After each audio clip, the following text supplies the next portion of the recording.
झूले फ्रेंड्स, चाचा का बायोस्कोप वेलकम्स यू। फ्रेंड्स, अगर आप पहली बार लेह लद्दाख जा रहे हैं या जाने की प्लानिंग कर रहे हैं तो यह वीडियो आपके लिए फायदेमंद हो सकता है। आपका कितना समय लगने वाला है, क्या खर्चा आएगा, आप क्या क्या देख सकते हैं और आपका रूट क्या रहेगा, कहां आपको परेशानी आ सकती है, मैं अपना पूरा एक्सपीरियंस आपके साथ शेयर करूंगा। अगर आप किसी भी जगह के बारे में डिटेल से जानना चाहेंगे तो डिस्क्रिप्शन में दिए गए लिंक पर क्लिक कर आप उस जगह के बारे में पूरी जानकारी ले सकते हैं। बने रहिए अंत तक और हमारे एक्सपीरियंस को अपने साथ शेयर कीजिए।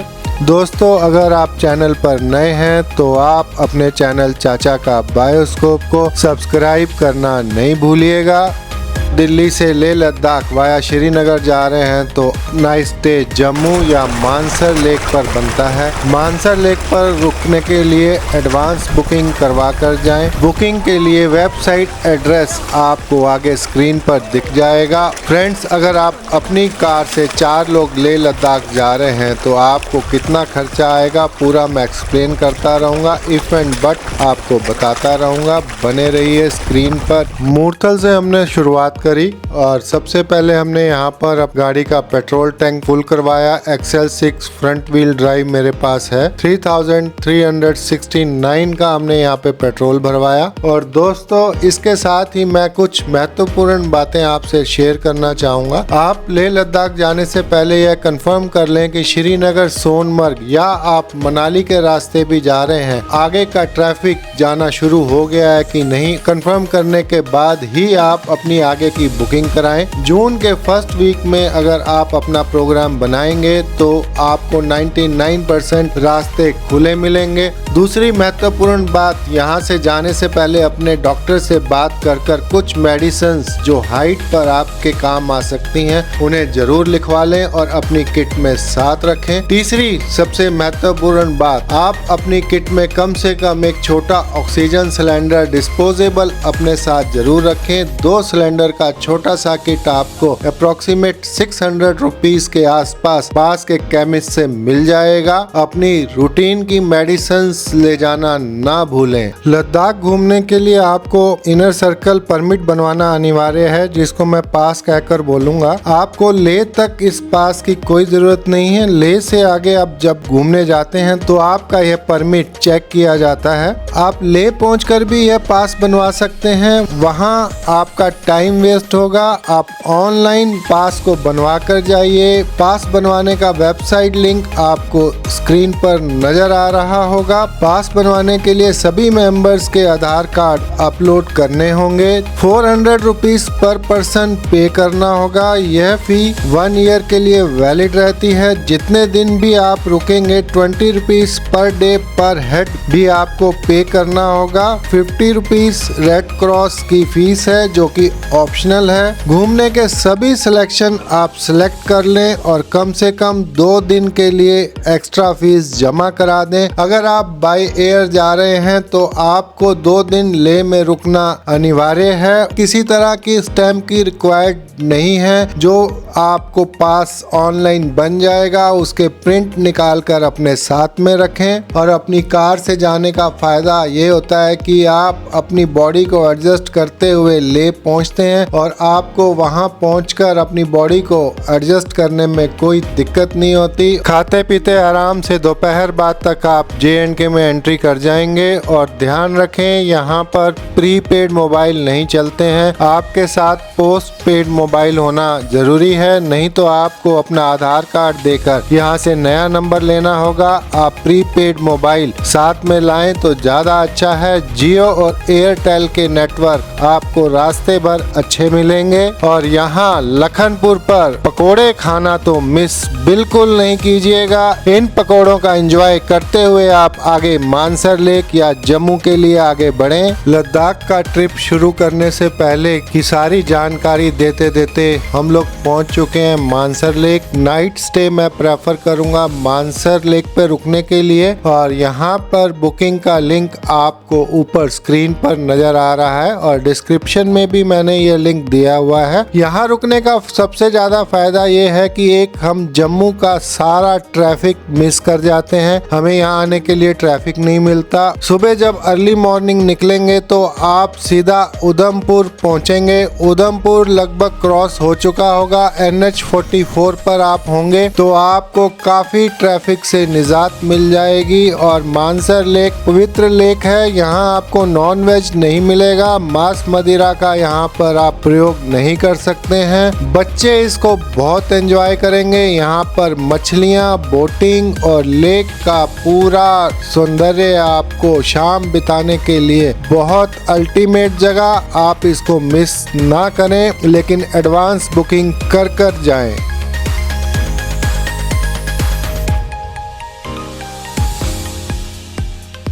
फूड एक्सपेंस मैं आपसे डिस्कस नहीं करूंगा क्योंकि वो सब अपनी चॉइस का फूड खाते हैं। जो मेन एक्सपेंस हैं, जैसे सोनीपत से चलते हुए हमने पेट्रोल फुल कराया 3369 रुपीज़ में। उसके बाद हमने पठानकोट में पेट्रोल फुल कराया 2444 रुपीज़ में। और हमारा लद्दाख परमिट बना 2650 रुपीज़, जो कि 4 आदमियों का परमिट है। मानसर लेक में हमने 2 कमरों का रेंट दिया 2880 रुपीज़। टोल टैक्स का एक्सपेंस मैं आपको बाद में बताऊंगा कि मेरा कितना टोल लगा। मानसर लेक से डल लेक आपको पड़ेगी 223 किलोमीटर। सीधा सोनमर्ग जाना चाहेंगे तो 295 किलोमीटर। मानसर लेक से आपको अर्ली मॉर्निंग निकलना होगा। यहाँ से निकलने में डिले ना करें क्योंकि आगे रामबन के पास काम चल रहा है, वहाँ पर आपको बहुत जाम मिल सकता है। गूगल के ऊपर भरोसा नहीं कीजिएगा। हमें जाते समय तो हाफ एन आवर का जाम मिला था, लेकिन वापसी में हम 3 घंटे जाम में फंसे रहे और पता करने पर मालूम पड़ा कि कई घंटे का यहाँ जाम मिल जाता है। रास्ते में लगने वाले समय के हिसाब से आपको श्रीनगर रुकना बनता है। शाम को डल लेक का एंजॉय कीजिए। शंकराचार्य मंदिर जा सकते हैं तो शंकराचार्य मंदिर देखने के लिए जाइए। शिकारिया राइड का एंजॉय लीजिए। अगले दिन सुबह चश्मे शाही आप जा सकते हैं, ये नेहरू जी यहीं का पानी पिया करते थे। चश्मे शाही, मुगल गार्डन, निशात गार्डन, सब जगह सेम फीस है। एडल्ट के लिए 24 रुपया, बच्चों के लिए 12 रुपया। तीनों जगह आपको एंट्री टिकट लेनी पड़ेगी। या मुगल गार्डन या निशात गार्डन डल लेक के बिल्कुल किनारे ब्यूटीफुल गार्डन है। मजा आएगा घूमने का। अगर आप पहली बार जा रहे हैं तो आपका दिल खुश हो जाएगा। वहाँ से आप आ जाइए मुगल गार्डन, जिसे शालीमार बाग कहते हैं। शालीमार बाग में आपको अंदर गाइड मिल जाएगा। यहाँ गाइड जरूर ले लीजिए। 150-200 रुपए में गाइड आपको पूरा इतिहास यहाँ का बताएंगे और आप उसको एंजॉय करेंगे।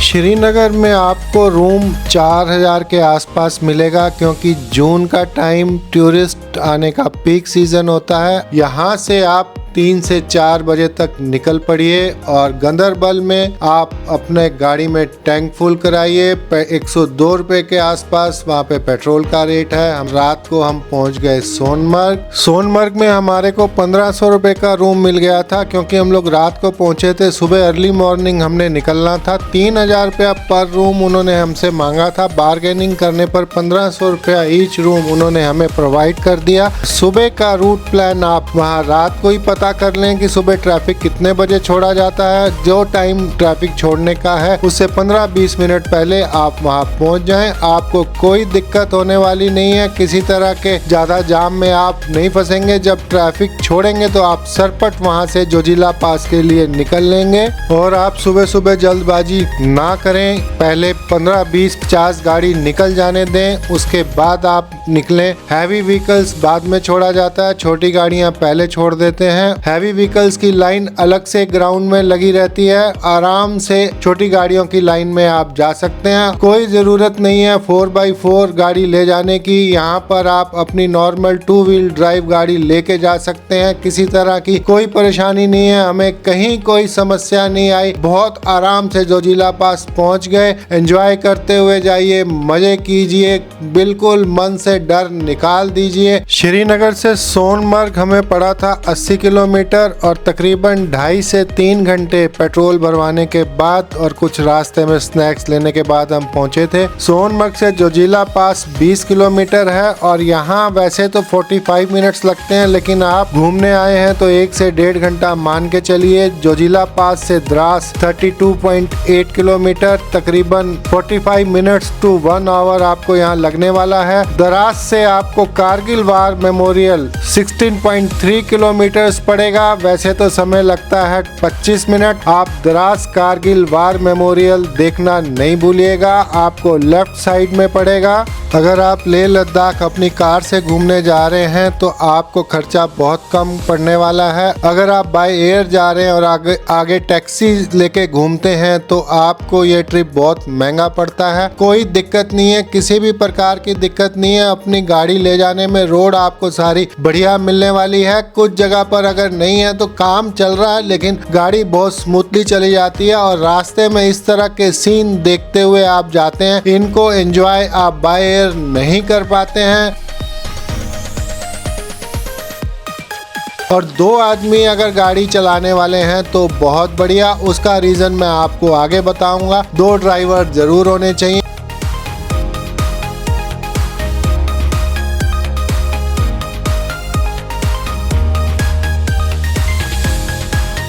कारगिल में हम D for Delhi, D Indian Kargil hotel में हम रुके थे। उनका फोन नंबर आपको ऊपर दिख रहा है। 2800 रुपए में हमारा विद ब्रेकफास्ट एंड डिनर यह रूम बुक हुआ था। बहुत अच्छी सर्विस उनके द्वारा दी गई। और कारगिल घूमना आप नहीं भूलिएगा। सोनमर्ग के बाद नेक्स्ट स्टे आपका कारगिल में बनता है। कारगिल में भी घूमने की जगहें हैं। इन जगहों को एंजॉय करते हुए आप आगे लेह की तरफ बढ़िए। जल्दबाजी में इस ट्रिप को नहीं बनाएं, क्योंकि आप फिर इसको दिल से एंजॉय नहीं कर पाएंगे। नियाज अली जी की कैब में हम लोग कारगिल घूमने गए। उन्होंने LOC के बारे में और पाकिस्तान ने कहां से हमारे ऊपर अटैक किया था, उनके बंकर्स, हमारे इंडिया के बंकर्स, पूरी जानकारी दी। हुंडरमान हेरिटेज म्यूजियम हम लोग घूमने गए और यह वो गांव है जो 1971 भारत पाकिस्तान की लड़ाई में कब्जे में लिया था। प्लेटूनाथ बाबा के मंदिर गए, वहाँ के इतिहास के बारे में जाना। पूरा एपिसोड मैं पहले डाल चुका हूँ, आई बटन पर भी इस एपिसोड का लिंक मैंने दिया हुआ है। मेरा नाम है नियाज अली, मैं यहाँ का ड्राइवर हूँ। तो मेरा मोबाइल नंबर है 9906530846। तो आप लोग मुझे कांटेक्ट कर सकते हैं सर। यहाँ पे सुरू वैली घूमना, कारगिल में कहीं भी घूमना हो तो। कारगिल में अगर आप होटल डी इंडियन कारगिल में रुके हैं, होटल के गेट के सामने ही पेट्रोल पंप है। यहाँ पर अपनी गाड़ी में पेट्रोल फुल करवा लें। सुबह जल्दी निकलें, जल्दी ब्रेकफास्ट करें और यहाँ से निकल लें लेह की तरफ। पूरा रास्ता आपको एंटरटेन करने वाला है। अपनी एनर्जी को पूरा चार्ज रखें। 39.3 किलोमीटर चलने पर आप पहुंच जाएंगे मुलबेक। रोड आपको पूरी अच्छी मिलेगी, एकदम मज़ेदार साफ रोड, चौड़ी रोड आपको मिलने वाली है। मुलबेक में लेफ्ट साइड पर आपको मिलेगा मुलबेक गोम्पा, जिसके लिए आपको 656 फीट हाइट पर जाना होगा, जो कि 11,490 फीट पर बना हुआ है। तकरीबन 25 मिनट आपको वहां पहुंचने में लगेंगे। आपके पास भरपूर समय है, आप हर चीज़ का एंजॉय करते हुए जाएं। मैं बार बार बोलता हूं कि ऐसी जगहों पर जल्दी आना नहीं होता, तो आप पूरे रास्ते को एंजॉय करें। मुलबेक गोम्पा या मुलबेक मोनेस्ट्री घूमने के बाद आप वापस नीचे हाईवे पर आ जाएं। लेह की तरफ थोड़ा सा ही चलते राइट साइड में आपको मिलेंगे मैत्री बुद्धा। 30 फीट हाइट के मैत्री बुद्धा, यहाँ एंट्री टिकट 30 रुपीज आपकी लगने वाली है। 1st सेंचुरी BC अशोका के समय के बुद्धा के दर्शन कीजिए। यहाँ दर्शन करने के बाद आप बढ़ेंगे लुमायरू की तरफ, जो कि यहाँ से 66.3 किलोमीटर्स है और तकरीबन 1 आवर 45 मिनट्स आपको लगने वाले हैं। और 2 पासिस क्रॉस कर आप जाएंगे। आपको मालूम ही नहीं पड़ेगा इतनी शानदार रोड पर आप कब 2 पासेस क्रॉस कर जाएंगे। लुमारू से पहले 11,548 फीट पर मिलेगा गांव बुदखबरू। वहां गुरु रंबोचे की प्रतिमा देखने को मिलेगी, आप वहां जाकर घूम सकते हैं। बुदखबरू विलेज क्रॉस करने के बाद राइट साइड में आपको एक कैफेटेरिया मिलेगा। यहाँ कुछ देर रुकिए, चाय कॉफ़ी ऑमलेट मैगी वगैरह का एंजॉय कीजिए, थोड़ा सा रिलैक्स होइए और बढ़ जाइए आगे रास्ते को एंजॉय करते हुए। और इस रूट पर सोना मना है, कारण ये है कि ब्यूटी इतनी शानदार है कि आपको नींद आएगी नहीं और आप नेचर का एंजॉय करते हुए जाएंगे। रुकते रुकाते एंजॉय करते हुए आगे बढ़िए। अब आप कारगिल की सीमा पर आ चुके हैं और यहाँ से लेह लद्दाख की सीमा स्टार्ट होती है और लुमारू विलेज यहाँ से रह जाएगा 30 किलोमीटर्स। लुमारू में स्टे के ऑप्शंस हैं, मेन रोड पर ही आपको होम स्टे और होटल्स मिल जाएंगे। मोनेस्ट्री भी बनी हुई है, अगर आप उसे भी देखना चाहते हैं तो देखते हुए आगे बढ़िए। यहाँ से 84 किलोमीटर्स चलने पर आप पहुँच जाएंगे नीमू। अप्रोक्सीमेट 1 आवर 30 मिनट्स आपको लगने वाले हैं। मूनलैंड को एंजॉय करते हुए जाइए, इस जगह को मूनलैंड बोलते हैं।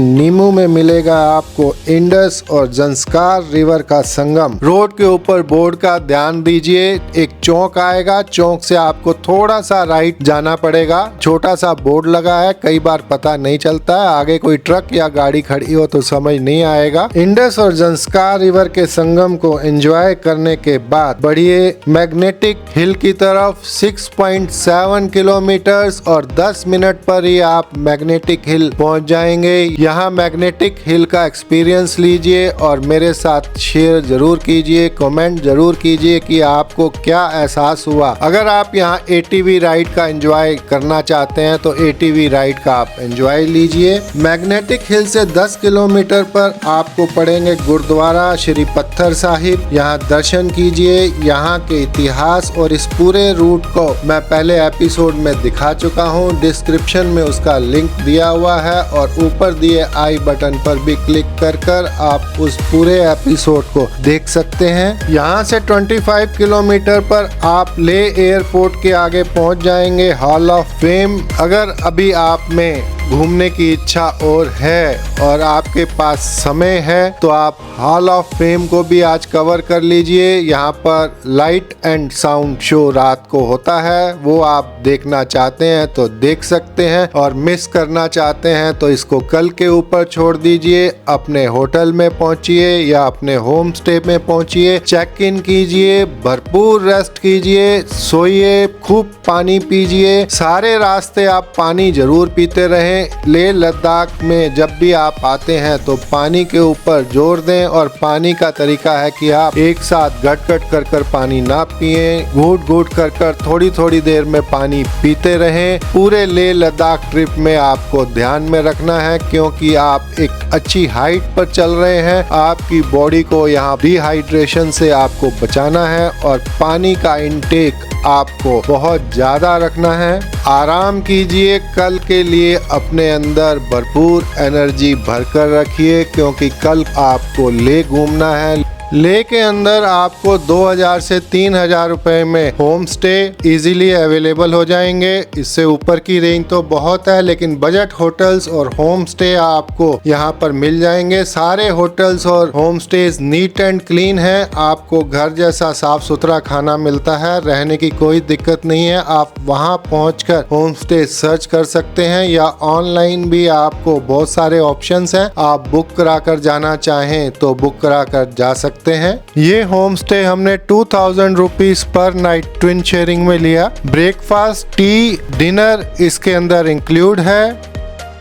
लेह अच्छे से घूमने के लिए आपको कम से कम 2 दिनों की जरूरत होगी। इन जगहों पर ऐसा प्रोग्राम ना बनाएं कि आधा अभी देख लेते हैं और आधा आगे घूम कर आएंगे, वापसी में देख लेंगे। यह गलती हमने की थी, आप यह गलती ना करें। लेह पूरा देखकर आप आगे की तरफ बढ़ें। सबसे पहले आप पहुंचे हेमिस मोनेस्ट्री। सुबह 9 बजे खुल जाती है। हॉल ऑफ फेम से इसकी दूरी 47 किलोमीटर अप्रोक्सीमेट है। मनाली रोड पर स्थित यह मोनेस्ट्री यहाँ की बहुत बड़ी मोनेस्ट्री है और सबसे धनवान मोनेस्ट्रीज के अंदर यह गिनी जाती है। 50 रुपीज पर पर्सन आपकी एंट्री टिकट लगेगी और इसके बारे में और आगे के लेह की जितनी भी मैं डेस्टिनेशन दिखाऊंगा इनका पूरा ब्यौरा मैं पहले एपिसोड में दिखा चुका हूं और इनका लिंक डिस्क्रिप्शन में दिया हुआ है, आप वहां क्लिक कर चेक कर सकते हैं। हेमिस मोनेस्ट्री देखने के बाद आप आ जाएं थिक्से मोनेस्ट्री देखने के लिए, जो कि हम मिस कर गए। ये हमारी गलती रही कि हम इसको बाद में देखेंगे।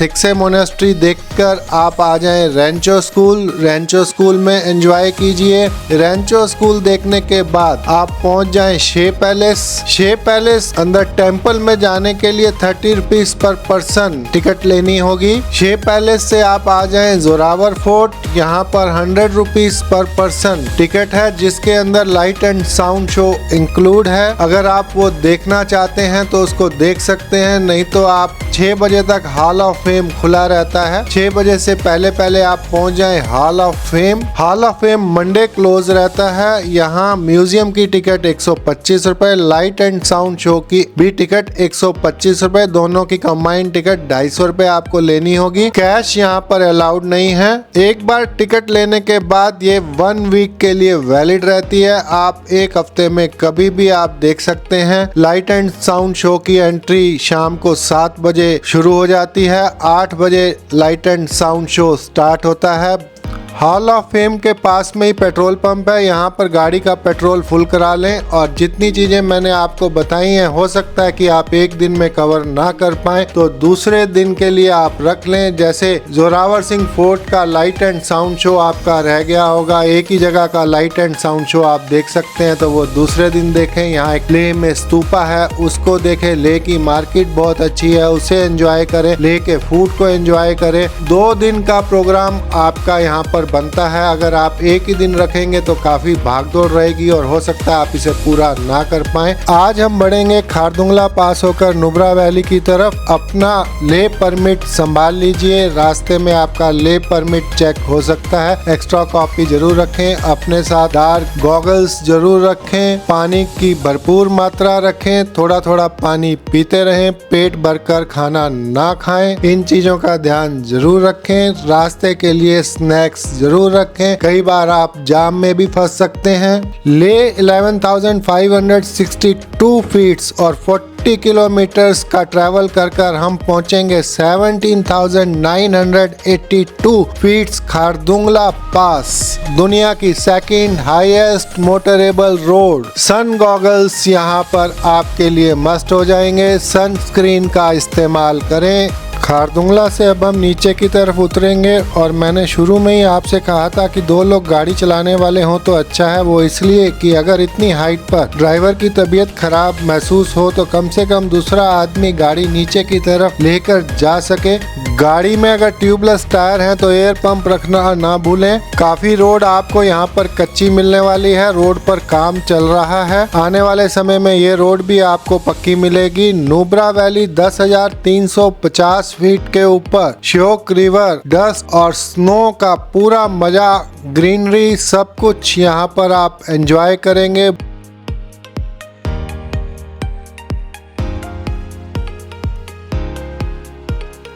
रास्ते में आप ATV राइड का मजा ले सकते हैं। सिंगल पर्सन का 1000 चार्ज लेते हैं, 2 पर्सन्स हैं तो 1500 इनका चार्ज है। जिप लाइनिंग का भी आप यहाँ पर एंजॉय कर सकते हैं। नुब्रा वैली या कहें श्योक रिवर वैली का एंजॉय करते हुए पहुंच जाइए मैत्री बुद्धा देखने। 40 रुपीज पर हेड आपकी टिकट लगेगी। 106 फीट के मैत्री बुद्धा 10,350 फीट पर। इस स्टैचू को बनाने में 8 किलो सोना लगा। 2006 में बनना शुरू हुआ, 2010 में कंप्लीट हुआ।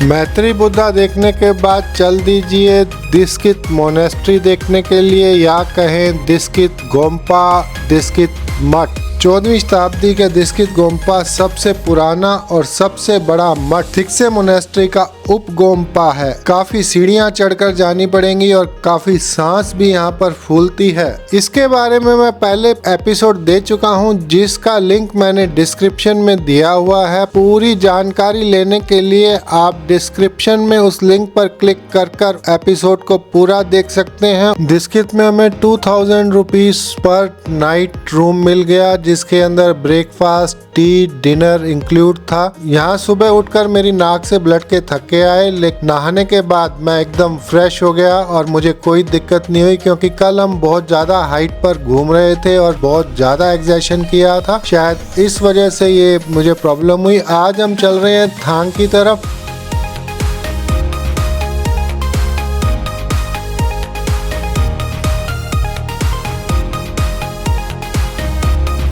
– 102 किलोमीटर पड़ेगा। पीओके एलओसी देखने चलेंगे और रास्ते की ब्यूटी का एंजॉय करते हुए जाएंगे। इस तरह के लकड़ी के पुल आएंगे। रास्ते में ही आपको मिलेगा श्योक वार मेमोरियल, यहाँ रुकना मिस नहीं कीजिएगा। कैफेटेरिया बना हुआ है, यहाँ पर आप चाय कॉफी पीकर फिर आगे की तरफ बढ़ सकते हैं। तुर्तुक टर्न को क्रॉस कर वहां से तकरीबन आगे 10 किलोमीटर वेलकम टू इंडो पाक बॉर्डर व्यू पॉइंट आप पहुंच जाएंगे। पीओके बिल्कुल सामने नजर आएगा।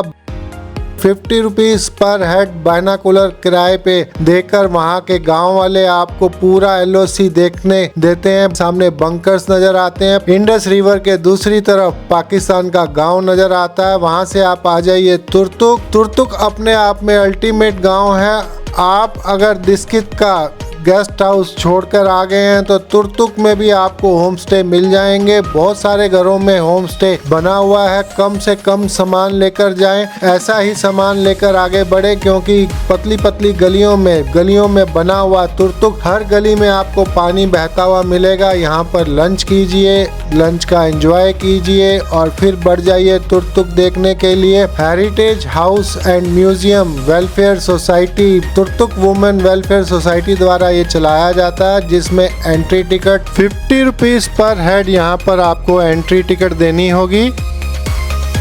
छोटा सा म्यूजियम है, पुराने बर्तन वगैरह रखे हुए हैं, इसे एंजॉय करें और बढ़ जाएं आगे पैलेस देखने के लिए। येप्को पैलेस एंड म्यूजियम बिल्कुल पास में ही 100 रुपीज आपको यहाँ एंट्री टिकट देनी होगी। साथ में गाइड यहाँ पर प्रोवाइड किया जाएगा, जो इस पैलेस का इतिहास आपको बताएगा। गाइड से पूरी जानकारी लीजिए, उसके बाद आपको भेज दिया जाएगा फर्स्ट फ्लोर। राजा की पीढ़ी अभी जो जिंदा है वो आपसे रूबरू होती है, आपसे बातचीत करती हैं और पैलेस का इतिहास बताती हैं। पैलेस चल दीजिए आगे तुर्तुक को घूमने। ये हिलते हुए पुल मजा आने वाला है, इनको क्रॉस करने में एक अलग ही चार्म होता है। तुर्तुक ट्रेडिशनल हाउस और म्यूजियम देखना नहीं भूलिएगा। तुर्तुक अगर आप यहाँ पे नाइट स्टे करते हैं तो तुर्तुक मोनेस्ट्री और तुर्तुक वाटरफॉल आप देख सकते हैं। अगर नाइट स्टे नहीं करेंगे तो वहाँ पहुँचना थोड़ा सा मुश्किल हो जाएगा, कुछ दूर है, चलकर ट्रैकिंग कर जाना पड़ता है। आप आ जाइए नेचुरल कोल्ड स्टोरेज देखने के लिए। पतली पतली गलियों से निकलकर आप पहुंचेंगे नेचुरल कोल्ड स्टोरेज साइट पर।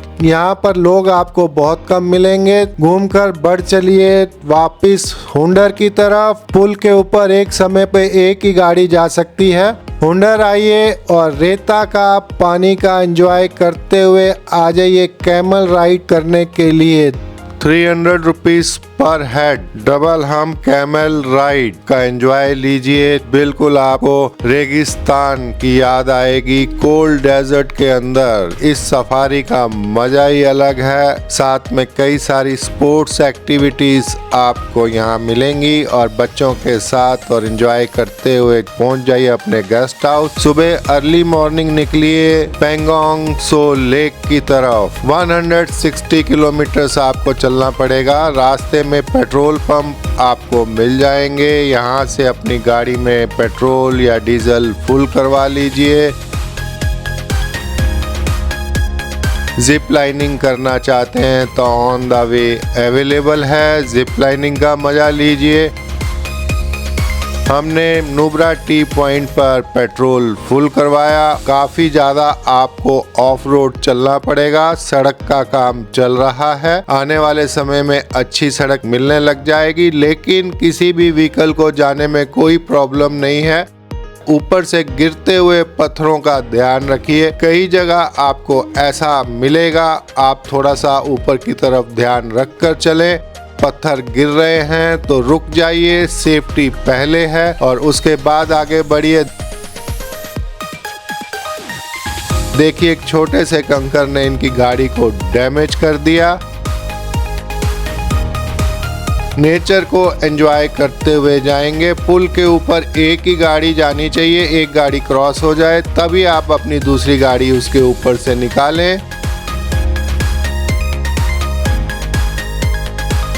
रास्ते में आपको स्नैक्स वगैरह खाने को मिल जाएगा। डिफेंस वालों की कैंटीन है और सर्दी के अंदर समोसा, जलेबी, चाय, मैगी खाने का मजा ही अलग है। यहाँ पर स्नैक्स लीजिए, रेस्ट कीजिए, श्योक रिवर का आनंद लीजिए और उसके किनारे खड़े होकर खाना पीना तो मजा ही आ जाता है। फोटोग्राफी बनती है, कुछ टाइम बिताइए, आपको मजा आएगा। उसके बाद बढ़ चलिए आगे, जल्दबाजी नहीं कीजिए, आपके पास काफी समय है। शाम तक आप आराम से पेंगोंग लेक पहुंच जाएंगे। रास्ते में रुककर फोटोजेनिक सीन जहां भी मिलते हैं उसको एंजॉय कीजिए। एंजॉय करने आए हैं, खाली दौड़ लगाने नहीं। तो मेरा तो हमेशा ये रूल रहता है कि रुक रुक कर उस नेचर को एंजॉय करते हुए आप आगे बढ़िए। अल्टीमेट सीन नजर आने वाले हैं आपको, रेता, पानी, बर्फ।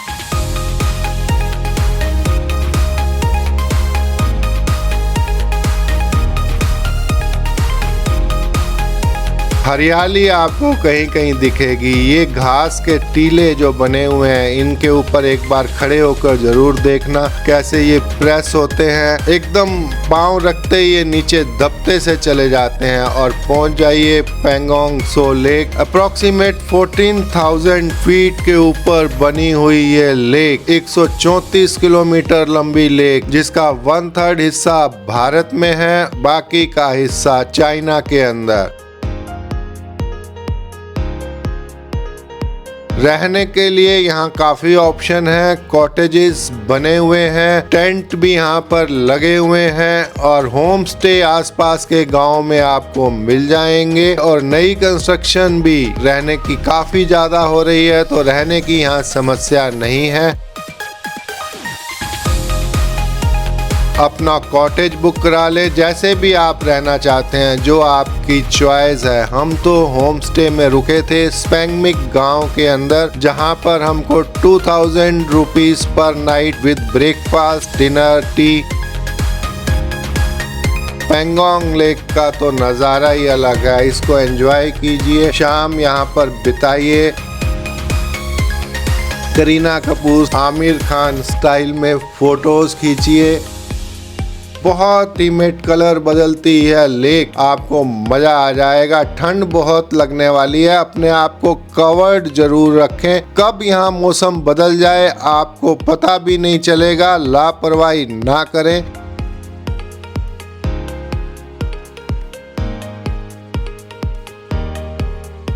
एंजॉय करने आए हैं तो उसको एंजॉय कीजिए और इसे गंदा नहीं कीजिए, कोई टॉफी रैपर नहीं फेंकिए। हम तो बढ़ गए थे आगे स्पेंगमिक गांव की तरफ और वहां पे रहने का मजा ही कुछ और है। यहाँ जो आपका स्टार्टिंग पॉइंट है कॉटेजेस से लेक काफी दूर है और स्पेंगमिक गांव में बिल्कुल पास में ही हमको लेक मिल गई। स्पेंगमिक गांव का सुबह का नज़ारा, जब हम सुबह अर्ली मॉर्निंग उठे तो कार बर्फ की चादर से ढकी हुई थी और वॉकिंग डिस्टेंस पर ही हम पहुंच गए लेक के ऊपर। यहाँ भी कॉटेजेस, टेंट रहने के लिए अवेलेबल हैं। हमारा होम स्टे काफ़ी वार्म था, हमें किसी तरह की कोई परेशानी नहीं हुई। थोड़ा ध्यान रखें, रात को बहुत ज़्यादा गर्म कपड़े पहनकर मत सोएं, अनकंफर्टेबल फील कर सकते हैं। थोड़ा सा सिर ऊंचा करके सोएं। लेक इतनी नीट एंड क्लीन है कि आपको दूर तक पानी में तल के अंदर आप देख सकते हैं। बहुत साफ सुथरा पानी, आपको एकदम सी का एहसास होगा। और लहरें जब यहाँ पे उठती हैं बिल्कुल सी की तरह, और सनलाइट जब आनी शुरू हो जाती है, पानी का रंग और माउंटेन्स का रंग बदलना शुरू हो जाता है। एंजॉय कीजिए, होम स्टे में नाश्ता कीजिए और बढ़ चलिए अपने अगले डेस्टिनेशन लेक की तरफ वाया चांगला पास।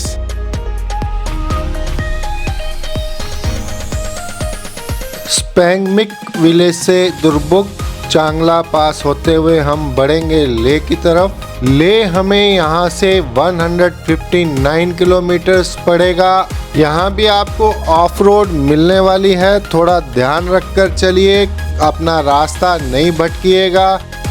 रास्ते में ये टीले अगर आप कल एंजॉय नहीं कर पाए तो आप आज इसको एंजॉय जरूर कीजिए, लेकिन इसको मिस नहीं कीजिएगा। स्नोफॉल आपको मिल सकता है, यहाँ कब मौसम बदल जाए इतनी हाइट पर आपको पता नहीं चलता। बारिश की जगह सीधा स्नो ही यहाँ पर पड़ती है। रोड थोड़ी आपको खराब मिलेगी।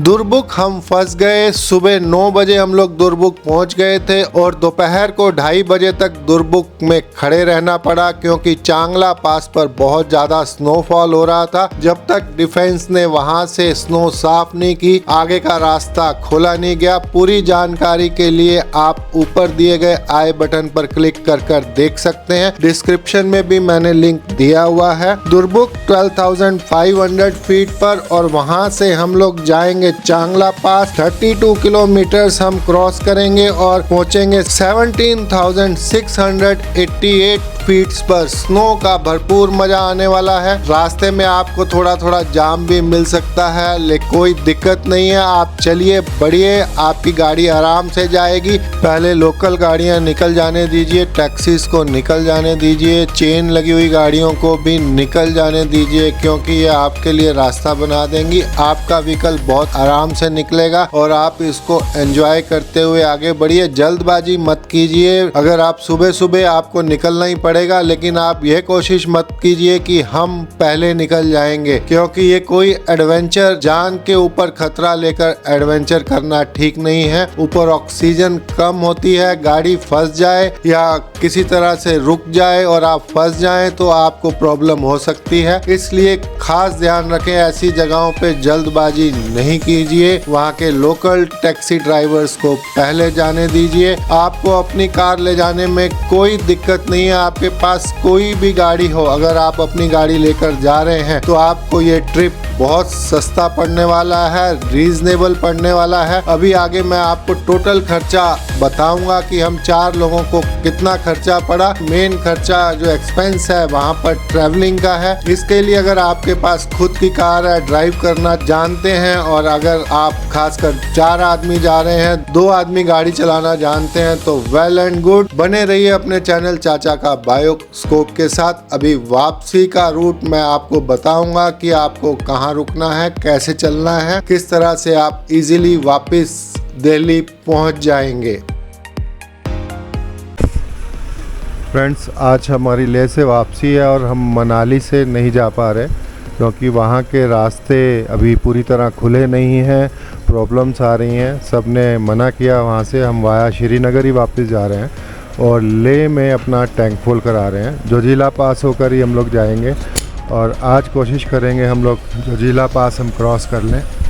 लेह से वाया श्रीनगर आप वापस आ रहे हैं तो आपके पास स्टे के 2 ऑप्शन रहेंगे। या तो एक, आप सोनमर्ग में रात को नाइट स्टे कर लें। दोपहर बाद आप सोनमर्ग पहुंच जाएंगे। सोनमर्ग श्रीनगर का एक डेस्टिनेशन पॉइंट है, सोनमर्ग को एंजॉय कीजिए। या आप श्रीनगर रुकिए, लेकिन मैं कहूँगा कि श्रीनगर में आप होटल ना लेकर बाईपास पर ही कोई होटल ढूंढ लीजिए, ताकि आपको श्रीनगर के रश में दोबारा घुसना ना पड़े। सोनमर्ग श्रीनगर से जम्मू 322 किलोमीटर है। अगर सुबह अर्ली मॉर्निंग 6 o'clock या 7 o'clock के आसपास आप निकलते हैं तो शाम को ट्रैफिक जाम का भी सामना करते हुए बहुत उम्मीद है कि 7-8 बजे तक आप जम्मू पहुंच जाएं। स्टे का बेस्ट ऑप्शन आपके पास सोनमर्ग या श्रीनगर क्रॉस कर आगे जाने की मत सोचें, आपको बहुत लंबा चलना पड़ जाएगा और रास्ते में आपको होटल नहीं मिलेंगे, रात को आप परेशान हो जाएंगे। तो ये तो आपके हो गए स्टे ऑप्शन। अगर आप जम्मू तक पूरा नहीं भी पहुंच पाते हैं, कोई ट्रैफिक जाम ज़्यादा मिल जाता है, तो आपको उधमपुर के आसपास होटल मिल जाएगा। आप उधमपुर या जम्मू से अगले दिन सुबह निकलकर डायरेक्ट दिल्ली पहुंच सकते हैं। टोटल एक्सपेंस की मैं बात करूं तो मेरे को फास्ट टैग से 2430 रुपीज कटे। कई जगह हमें कैश में भी टोल टैक्स देना पड़ा, लेकिन टोटल एक्सपेंस हमारा ये 14 डेज का एक्सपेंस हमारा रहा 1,15,000। आप लेह लद्दाख के ट्रिप पे जा रहे हैं तो 4 आदमी 1,15,000 के आसपास, थोड़ा ऊपर नीचे खुला एंजॉय कर आएंगे, जिसके अंदर आपका रहना, खाना, टोल टैक्स, एवरीथिंग, टिकट्स वगैरह सब कुछ इंक्लूड हो जाएंगी। और दोस्तों आपसे रिक्वेस्ट है कि अगर आप चैनल पर नए हैं तो प्लीज़ सब्सक्राइब, लाइक, शेयर चाचा का बायोस्कोप, आपका अपना चैनल चाचा का बायोस्कोप। और कुछ और जानकारी आप मेरे से चाहते हैं तो मुझे कमेंट करके पूछ सकते हैं, मैं उसका रिप्लाई जरूर दूंगा। लेह लद्दाख सीरीज को हम यहीं समाप्त करते हैं, फिर मिलेंगे अगली नई सीरीज के साथ। और दोस्तों बने रहिए हमेशा अपने चैनल चाचा का बायोस्कोप के साथ।